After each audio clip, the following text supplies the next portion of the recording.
We remain steadfast in our commitment in delivering local news that matters.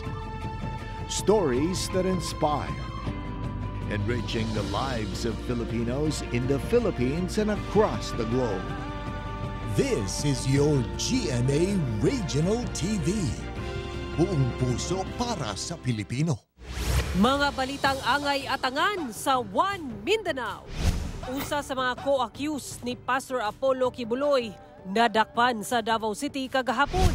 Illegal quarrying sa usa ka sapa sa Cagayan de Oro City, gitudlong hinungdan sa pagbaha. Santa Cruz LGU sa Davao del Sur, imbestigahan ang gingong 200 ka pekeng birth certificates nga gi-issue sa ilang local civil registry office.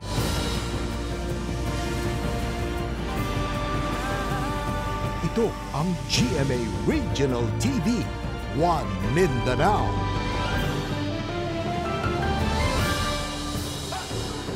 Mayong hapon Mindanao, kini ang GMA Regional TV One Mindanao. Hatod namo ang pinakadagong pinakauling balita sa Mindanao. Ako si Sara Hilomen Velasco, live gikan dinhi sa GMA Davao Complex. Cyril Chavez, live gikan dinhi sa GMA Cagayan de Oro Station. Nadakpan sa otoridad sa Davao City ang usa sa co-accused ni Kingdom of Jesus Christ founder Pastor Apollo Kibuloy sa kasong trafficking. Ano ang report ni Kent Abrigana? 5 kaadlaw humang gianunsyo ang reward money alang sa dunay impormasyon sa lokasyon nila KOJC founder Pastor Apollo Kibuloy ug mga co-accused niini. Nasikop sa kapulisan ang usa ka co-accused nga si Pauline Canada, 44 anyos, sulod sa balay sa usa ka subdivision sa Cabantian, Davao City, pasado alas 2 kagahapon. Si Pauline nugupat pa ka individual nga sila si Crisente ug Ingrid Canada, Sylvia Simañez ug Jacqueline Roy. Adunay arrest warrant nga gi-issue sa Pasig City Regional Court Branch 159 kalabot sa human trafficking. Sa pakikinabi sa GMA Regional TV, One Mindanao sa ubang residente sa maong subdivision, anana daw sa usa ka tuig nagapuyo sa mong lugar si Pauline. Yang kuan, yang anak ko, yang bana o yang asawa. Gawas na mag-pick up man sila, magawas na personal. Personal. Oo. Kanang duha gyud. Lahi-lahi lang ang klase sa sakinan nga mo parking diha. But wala po nagduda kung saan na sila. Kasagaran ako makitaan is hilpier na ay magkuan diha sa gawas, murang magkuan og bisbis ganig tubig. Kaganihang buntag, gipresenta si Pauline sa PNP headquarters sa Camp Crame. Sumalang ni DILG Secretary Benjamin Abalos Jr. Dunay nakahatag kanila og impormasyon kalabot kang Pauline.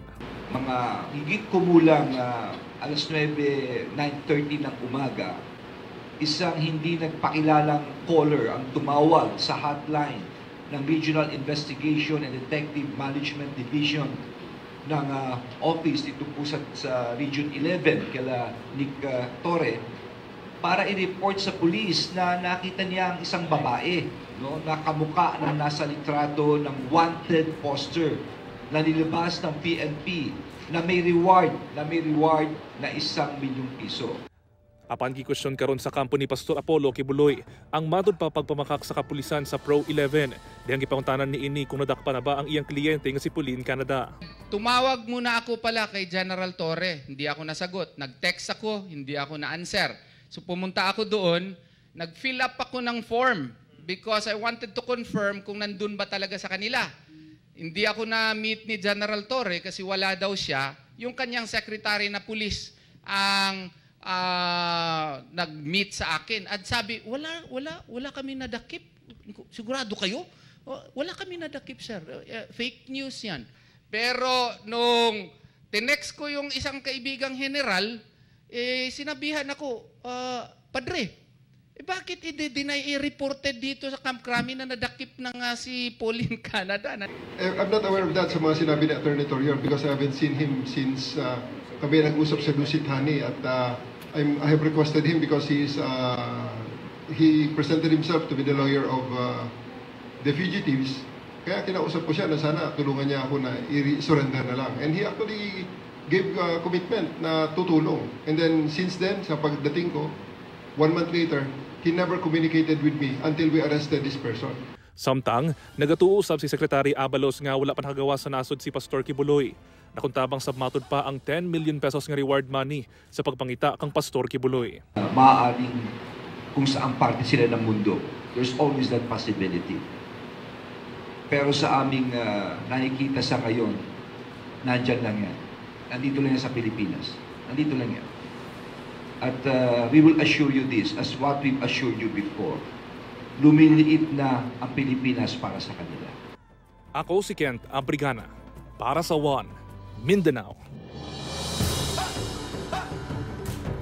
Duha ka semana una ang abli klase usa ka classroom sa Bagukbok Elementary School sa Upol, Misamis Oriental nga nahugno ang kisame sa milabay nga bulan.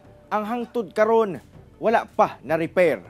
Ang detalye sa report ni James Pauloya. Naabtan sa GMA Regional TV1 Mindanao kining principal sa Bagukbok Elementary School nga si Manolito Tejero nga nangunay na lang pagbaklas sa mga nabilin nga mga bakal sa nahugno nga kisame sa nag-inusarang classroom sa grade 6 sa iyang eskwelahan. Usa ka bulan na ang nakalabay sukad nahugno ang maong kisame. Nabalaka ang principal tungod duha ka semana na lang magsugod na ang school year 2024-2025. Napakoy building dito isa sa principal office. Pero pwede po ito kung pananglitan nga gamay na lang kulang ani. Sumala sa principal nga napahibalo na niini ang local school board sa munisipyo sa Upol sa kahimtang sa maong classroom. Naghulat pa kuno siya sa budget nga ialokar sa LSB. Wala na ko sila pasulod kay di man pud basta-basta nga sila mangunay ani kay paring man eh.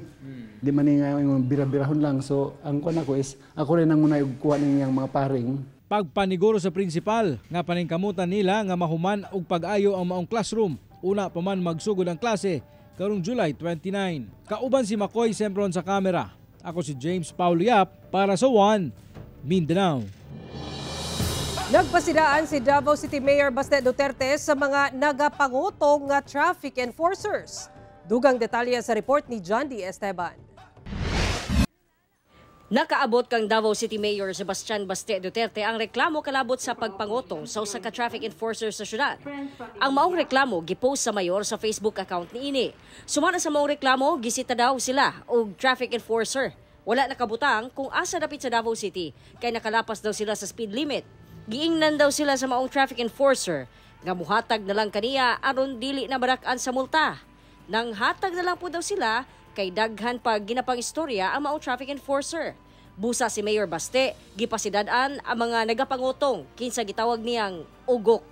Iyaha usab gipay mangnuan ang mga driver nga dili kini konsintihon og ipaabot sa awtoridad aron maaksyonan.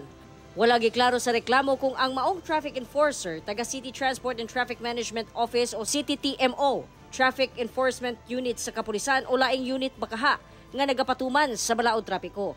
Sa bahin sa DCPO, giauhag nila ang katawhan o galing dunay mga ingon ani sa ilahang hanay, mamahimong i-report kanila.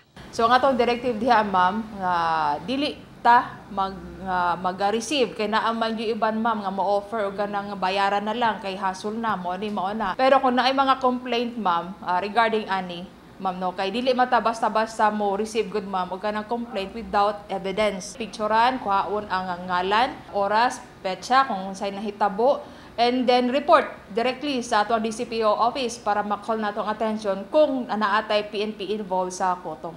Kay dili nato ang i-tolerate yun ani. Wala pa'y pahayag ang CTTMO kalabot niini. Nagpahimang usabang otoridad sa publiko nga kanunay mutuman sa balaod trapiko. Kauban si Jojo Solarte sa kamera. Ako si John D. Esteban para sa One Mindanao. Usa ka Philippine Eagle ang namatay sa Compostela, Davao de Oro. Human kini gipusil. Dugang detalye sa report ni Kent Abrigana. Gitabang sa mga indigenous people, mga personahe sa 25th Infantry Battalion o sa Philippine Eagle Center, kini usa ka agila nga gingan lang si Mangayon. Human kini napalgang ng luya na og dunay samad. Napalgan kini sa Bermuda sa barangay Mangayon, Compostela, Davao de Oro adlong Lunes. Dayon kini nga gidala sa Davao City aron matambalan. Sumala sa nagatimaan kang Mangayon, gibusil kini gamit ang marble gun ug naigo sa bala niini nga usa ka improvised jolin. Migawa sa physical ug medical exam nga nadugmok ang bukog sa left tarsal joint sa maong agila. Nasayan usab nga duna kini samad sa pako. Apan pasado 9:30 ni atong gabiuna usab namatay na ang maong agila. Cause of death niya based kay Doc Bayani is blood loss.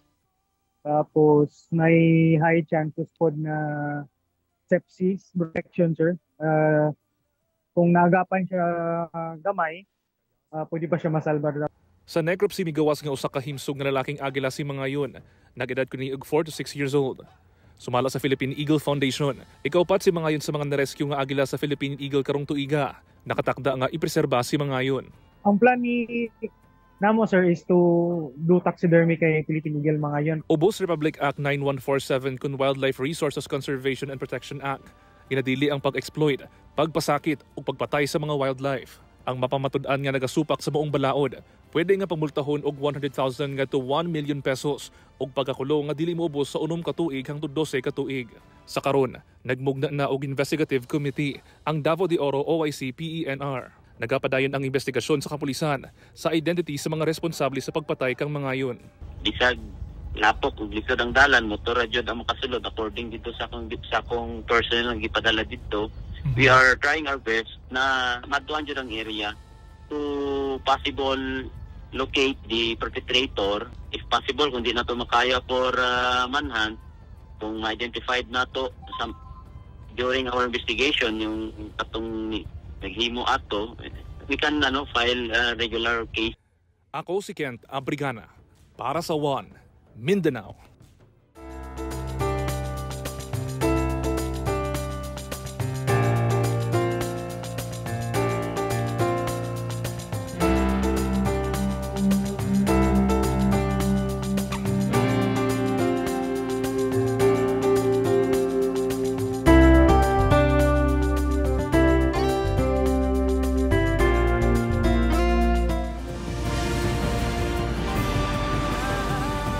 Ito ang GMA Regional TV, One Mindanao.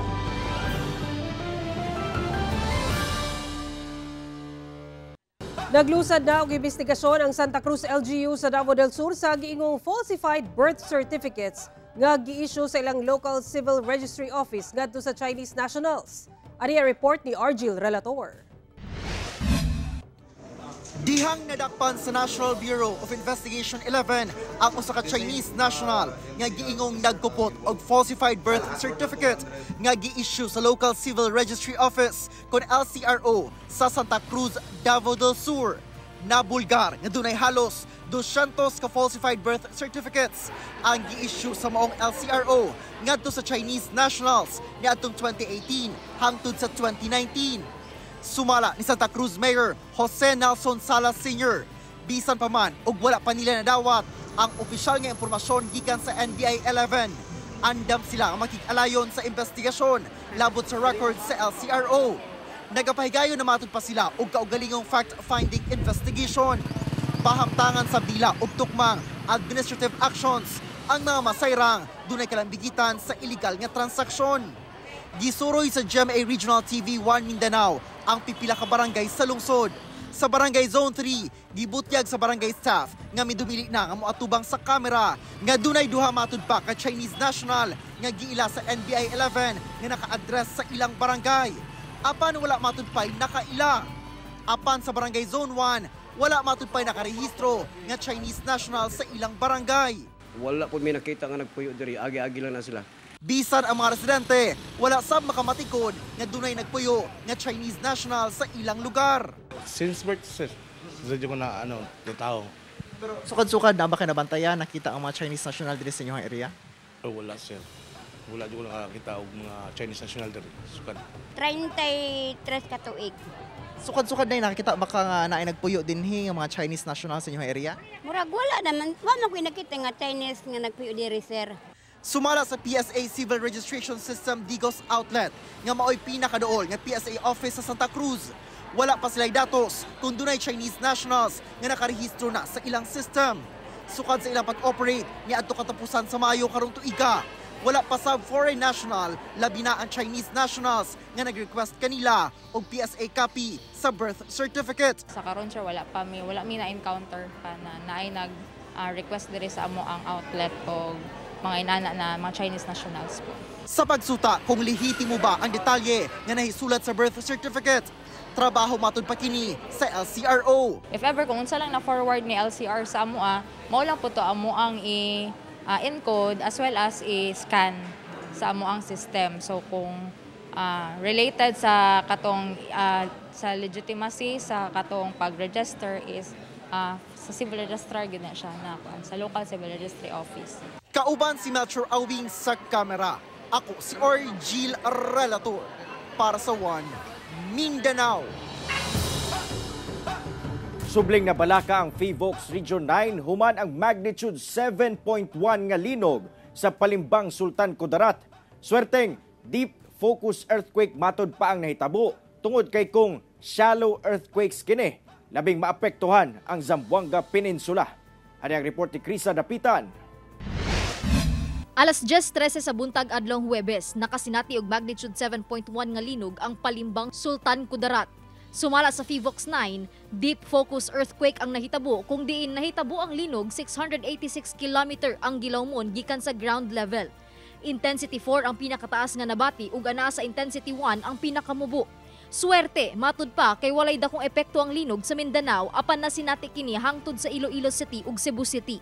Bisan niini, nagdala gihapon kini og kabalaka sa buhatan tungod kung shallow earthquake ang nahitabo, posible gayud kunong masinati kini bisan sa Western Mindanao. Kung shallow seated earthquake siya, qualified na siya maka-generate og tsunami because naaman ni tulok atong bantayanan no. Ang depth dapat within the range sa 0 to 50 kilometers. Then magnitude niya 6.5 and above. Then ang iyang source dapat sa dagat. So kung tanaw nato siya, sulod siya unta.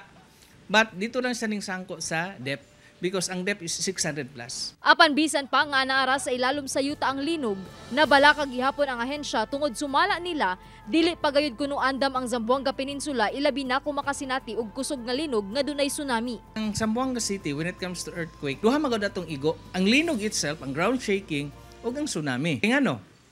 Kasi ang Zamboanga Peninsula, these are all areas nasa tunga sa duha ka dagkong trenches. Ang Sulo ug ang Cotabato trenches, pwede ni sila maka-generate og tsunami. Pamino na ko di pa ta ready siguro no kayo. Busa giawhag karon sa Phivolcs 9 ang mga LGU nga pakusgan ng ilang pagpangandam batok linog aron masiguro ang kaluwasan sa publiko. Ako si Krisa Dapitan para sa One Mindanao. Gilift na ang state of calamity sa Zamboanga City nga epekto sa El Nino. Kinihuman, nagpabili na sa normal level sa tubig o ang tubig nga 74.20 meters sa Pasunangka Diversion Weir. Sumala sa Zamboanga City Water District, kaya na makaproduce og kapin 78.5 million liters per day nga tubig ang ilang water treatment facility alang sa mga konsumante. Sa pipila ka mga barangay sa syudad, mas taas ko itani di atong panahon sa El Nino. Ang paglift sab sa maong state of calamity subay sa obserbasyon sa pag-asa. Kung asa gibutyag niini nga makasinati na og sunod-sunod nga makapag-ulan ang syudad, isip sinugdanan sa La Nina. Sa karon nakatakda na nga magpasa og rekomendasyon ang CDRRMC ngadto sa konseho alang sa formal nga pagpasa sa resolusyon. Kanimduman nga gipaubo sa state of calamity ang syudad ni atong bulan sa Marso epekto sa El Nino. Tulo ka opisyal sa rebelde New People's Army ug laing upat ka mga membro nga naglihok sa Caraga Region ang misurrender sa kasundaluhan. Mitahan sa 401st Infantry Brigade ang upat ka mga dagkong opisyal sa NPA nga galihok sa bukiron nga bahin sa barangay Magroyong, San Miguel, Surigao del Norte niadtong adlong Domingo. Sila si alias Jezreel, ang squad leader sa Platoon 1, SRS-DG, o si alias Jonah, ang squad medic sa grupo. Lakip sab nga misurrender ang laing squad leader sa Guerrilla Front 21 sa NEMRC nga si alias Asing o ang ilang medic nga si alias Vanilin. Pagkaugma, laing tulo ka mga sakop sa NPA sabang mitahan sa kasundaluhan sa Kabadbaran City. Lakip sa ilang pag-surrender ang upat ka mga high-powered firearms. Kini ang 2 ka 30mm sniper rifle o 2 ka 9mm Ingram submachine gun. Subling nanawagan ang 4th Infantry Division sa mga anapa sa bukid nga mukanaog na alang sa kahapsay ug kalinaw.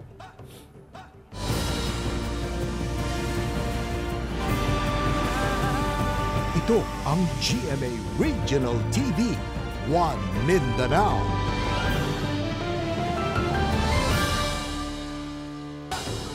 Ulahing concrete pouring sa Pangil Bay Bridge nga magkonekta sa Lanao del Norte ug Misamis Occidental gipahigayon sa DPWH. Ang maong tulay posibleng inagurahan karong Oktubre. Ang detalye sa report ni James Paulo Yap. Human ang halos 4 ka tuig nga konstruksyon sa Panguil Bay Bridge Project nga nagsugod niadtong Pebrero 2020. Kini na ang itsura sa tulay karon. Halos kumpleto na kini ug gani wala na lamang makaabot sa 1 ka metro. Ang kinahanglang simintohon aron masumpay na kini. Busa usa ka ceremonial last pouring of concrete ang gipahigayon sa mga kadagkuan sa DPWH ug sa local government unit sa Lanao del Norte ug Misamis Occidental. Very significant bridge to. Matagal nang pinag-uusapan itong bridge na ito. I still remember nung nasa department pa ako many years ago. We had been coming here back and forth yung Tubod, Tanggob crossing. Linaplano na ito noon pa but it took some time actually to eventually conceptualize and build this bridge. Ang 3.7 kilometer nga tulay magkonekta sa Tubod, Lanao del Norte paingon sa Tanggob City sa Misamis Occidental. Mas mapadali na sab ang biyahe patabok sa maong mga probinsya gamit ang tulay kung itandi sa pagsakay sa barge. This is his dream come true. This is together with Mayor Ponso Tan. Ilahag yun yung damgo. I still remember because I was already married with Abdullah at that time. This bridge connects Misamis Occidental to all the regions in Mindanao. Ang maong proyekto gipunduhan sa gobyerno og 7.3 billion pesos pinaagi sa usa ka concessional loan tali gobyerno sa Pilipinas ug South Korean government. Gilauman nga makumpleto ang mga pasilidad sa maong tulay sa bulan sa Oktubre ug mainagurahan kini aron hingpit na nga maggamit sa publiko. Ako si James Paulo Yap para sa One Mindanao. Nagmugna na ang Police Regional Office 9 ug Special Investigation Team nga langkuban sab og laing team gikan sa Region 10 alang sa mas lawom nga investigasyon kalabot sa fireworks disposal sa Zamboanga City nga misangko sa disgrasya. Duga detalye sa report ni Efren Mamak. Dili pa makadungog og tarong si Alalay Rasing nga taga-barangay Kabatangan sa Zamboanga City human ang fireworks disposal nga misangko sa disgrasya sa mismong barangay niadtong Lunes. Sumala niya, nagsumiti na siya og report ngadto sa otoridad kalabot sa damages sa iyang balay epekto sa pagbuto. Apan nagpaabot pa siya kung kanos-a sila matagan og ayuda. Parang na-traumatize po ako. Yan, sira yung mga tawag dyan, yung ceiling, bedroom, sa baba basement, bedroom din. Tapos yung tawag dyan, yung window. Sumala sa Police Regional Office Region 9, mao kini ang usa sa mga itumbok sa gimugnang Special Investigation Team.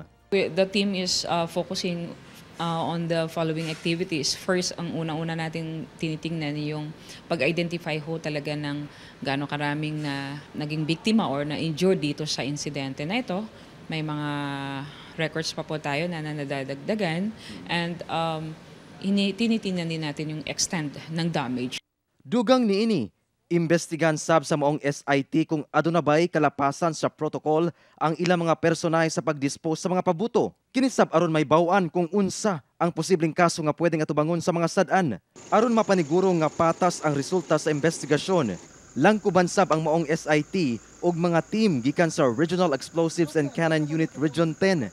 Lakip sab dinhi ang Regional Investigation Management Division sa PRO 9, CIDG gikan sa Legal Service sa Region 9 ug ang Zamboanga City Police Office. Rest assured that Police Regional Office 9 together with the RECU 10 will conduct impartial investigation on this, in-depth investigation to determine kung mayroon ang accountability, culpability ho ng ating mga personnel na involved dito.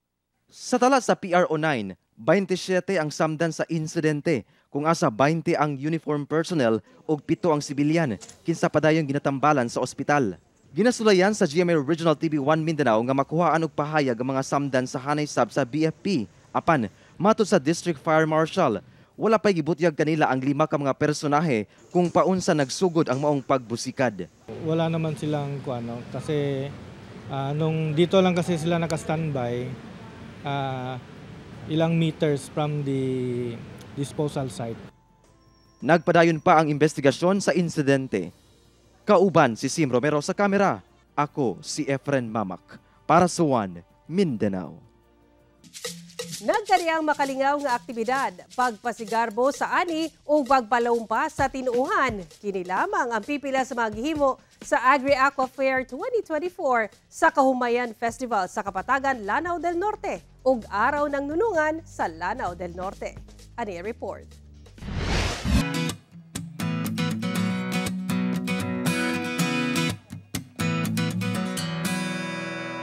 Mga kapuso, nato din karon sa lungsod sa Kapatagan sa Lanao del Norte ug makisadya kita sa Agri-Aqua Fair subay sa 75th Araw ng Kapatagan.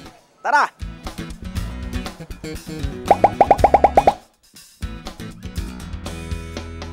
Tara, makisadya ta!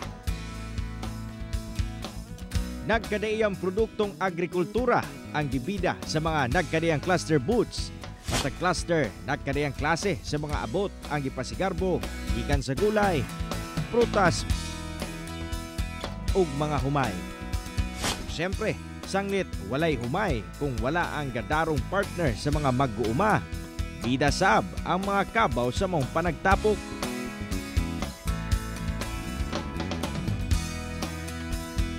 Usa sa mga atraksyon dinhi sa Araw ng Kapatagan kining mga pinasahing kabaw nga gipintalan. O karon aron may bala natong konsepto ato makauban ang barangay captain sa Barangay Diase si Sir Freddy Moore Pueblos. Kap, may buntag? May buntag po, tanan. Unsa may konsepto nato no ani nga kabaw nato nga kuyaw magyud kay dagway karong adlaw? Kay karon magud agri-fair. So tanang mga product sa bukid ug sa patag dadon na mo diri sa i-display namo. So usa na ni ka kaning kunti sa karabaw pakita sa pintal nga haom sa amo nga produkto. Matod sa lokal nga kagamhanan, pinalabig yun nila ang mga mananagat ug mag-uuma sa ilang lungsod. Sanglit sila ang gabuhi sa maong komunidad. Kapatagan is known as among araw Kahumayan Festival. So with the word Kahumayan, naagid dira atong farmers mo nagitagaan gid namo sila importansya na nagid na sila'y adlaw. Na kung asa sila gid mo ang gitagaag kanang pinalabi. Samtang mabulukong kultura ug pagpalambo sa tinuuhang Islam, dinhisab nakasentro ang kasaulugan sa Araw ng Nunungan sa Nunungan, Lanao del Norte. So kinakailangan natin para, again, as I said earlier, para hindi po sila ma-deprive when it comes sa mga Islamic activities. Saka yun din na kinakailangan natin ma-sustain natin, no? Para hindi rin makalimutan kung ano yung culture na meron po ang mga Muslim. So kinakailangan po natin, every year magkakaroon po tayo ng mga Islamic activities which is i-incorporate natin sa Araw ng Nunungan. Gibutyag sab sa mayor nga nagpadayon ang ilang mga programa sa lungsod aron di na masubli pa ang mga kagubot kaniadto. So yan nga, from time to time, ginagawa natin ang paraan kung ano yung mga family feud, yung mga rido na meron tayo, sinisettle po natin from time to time. Kauban si Jaybert Pairat sa kamera. Ako, si Cyril Chavez para sa One Mindanao. Cagayan de Oro City Local Environment and Natural Resources Office kun Clenro uban ang environment advocates ug Barangay Bugo Council nagpahigayon og surprise inspection sa sitio Suntingon tungod sa giingong illegal quarrying activities nga miresulta sa grabing baha sa low-lying areas sa nasangpit nga barangay. Aniya ang atong balitang barangay. Adlawng Biyernes, nagkatapok ang mga personay sa Clenro, DENR, Barangay Bugo Council ug Bugo Environmental Advocate Group sa Barangay Hall sa nasangpit nga barangay. Kinialang sa surprise inspection sa sitio Suntingon sa giingong illegal quarrying activities. Pag-abot sa grupo sa lugar, mitambad kanila ang naupaw na nga bukid tungod sa ginahimong quarrying sa lugar. Matud pa sa Bugo Environmental Advocate Group nga nakumperwisyo na ang hatod sa quarry sa ilang lugar. Labi pa karon nga ting-ulan, halos matag gabi dili kuno sila makatulog sa kabalaka nga kalit na sab musaka ang tubig sa pa nga adunay kauban nga balas, bato ug uban pa. Dili gyud na mahiluna ang mga katawhan sa Bantilis, particularly diya kay naka-experience man gyud ta last year atong July 21 og kusog nga flash flood nga nakaguba gyud sa among property. Mga kapuso, makita nato kining tambak sa yuta ug balas dinhiya nga anaa na himutang duol sa suba. Ang reklamo sa mga residente, panahon nga muulan, kining mga tambak sa yuta ug balas gilayon maanod ug madiretso ngadto sa ilang mga kabalayan. Alang sa Barangay Council sa Bugo, sukad nakadawat sila og reklamo sa mga residente. Nagpasa gilayon sila og resolution nga nagbakwi sa barangay resolution of no objection nga naduso kaniadto nga gatugot sa quarry. We already passed the resolution to stop the transaction from ENG company kay maugi nakadaot kay ang ilang mga waste dito gipanglabay suba. Apan matod sa Klenro, ang dakong bungtod nga nakuhaan tungod sa quarry pasok sa gitagana sa balaod o wala nakalapas sa environmental laws. Although sa zoning na iyon nga agricultural, pero not all area are agricultural. Kay para kung makita mo na ito na diya, kinsa ba tayo magdaro ana. Mo nang ang certification given to us by MGB sa applicant kay mga man na kung pwede ba na siya i-quarry. Ang ilang gibutang is outside sa no-go zone. So bot pasabot nga nakagawa siya sa pwede madaro. Gisuwayan sa GMA Regional TV 1 Mindanao nga makuhaan og pahayag ang nasangpit nga quarry company apan walay miatubang kanamo nga ilang representante. Panghinaot sa mga environmental advocates karon nga sa dili madugay matubag na ang ilang hangyo nga maprotektahan ang ilang pamuyo. Kauban si Jaybert Pairat sa kamera. Ako si Cyril Chavez para sa 1 Mindanao. Gipahigay na ang turnover ceremony alang sa Season 100 host nga mao ang Lyceum of the Philippines gikan sa Jose Rizal University. Gipasalig nini ang mas exciting nga dula sa NCAA Season 100. Ani report. Mas kulbahinam, puno sa energy. Og dapat atangan ang Season 100 sa National Collegiate Athletic Association o NCAA nga magsugod karong Setyembre 7. Kagahapon, formal nga gipahigayon ang turnover ceremony sa NCAA season host gikan sa Jose Rizal University ngadto sa Lyceum of the Philippines University. Gitambungan kini sa member schools ug ni GMA Integrated News Senior Vice President and Head sa GMA Regional TV and Synergy nga si Oliver Victor B. Amoroso. Season 100 ay to make it the most exciting season. Ang LPO ay ang pinakabata na school member ng NCAA. Kaya kami will be looking up to our kuyas, the older members of the NCAA.